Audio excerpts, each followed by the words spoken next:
This man is going to be humiliated beyond belief. Yeah. He will not believe it. He will not believe what's going to happen to him. Yeah.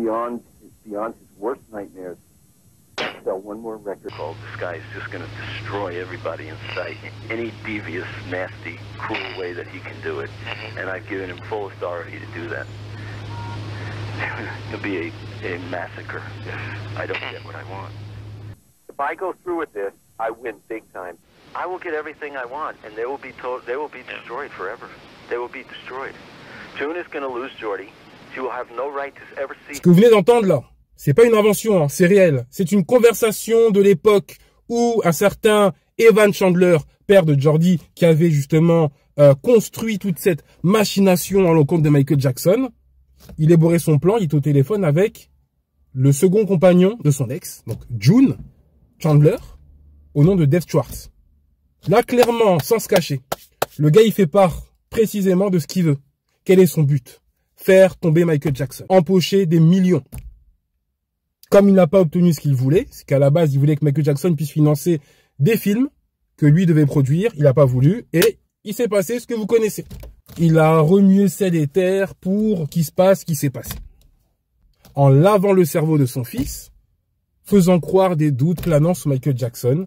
Et vous connaissez l'histoire. Ça, c'est des éléments que j'aurais voulu voir dans le biopic de Michael Jackson. Ça, cette machination diabolique, néfaste, que ce monsieur a mis en pratique. Et que par la suite, quand il y a eu des fuites, quand Michael Jackson, du coup, n'a plus été de ce monde, il a mis fin à son existence. Lâchement. Lâchement. Voilà. Ça, j'aurais voulu avoir des éléments comme ça.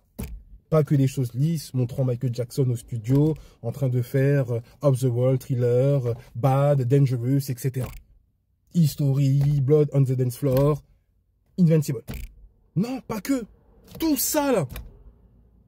Tout ce qui a constitué. Parce que je me dis, pourquoi je tenais autant à ce qu'il y ait ce genre d'éléments dans le biopic? Je sais pas, à vous de me dire, hein.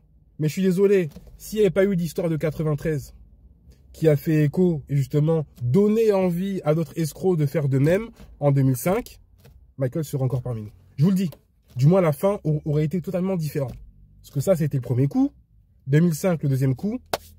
Michael n'était plus que l'ombre de lui-même par la suite. C'est tout. Et c'est en partie à cause d'eux également.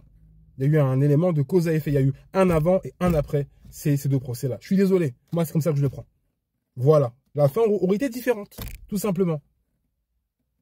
Dégoûté. Dégoûté.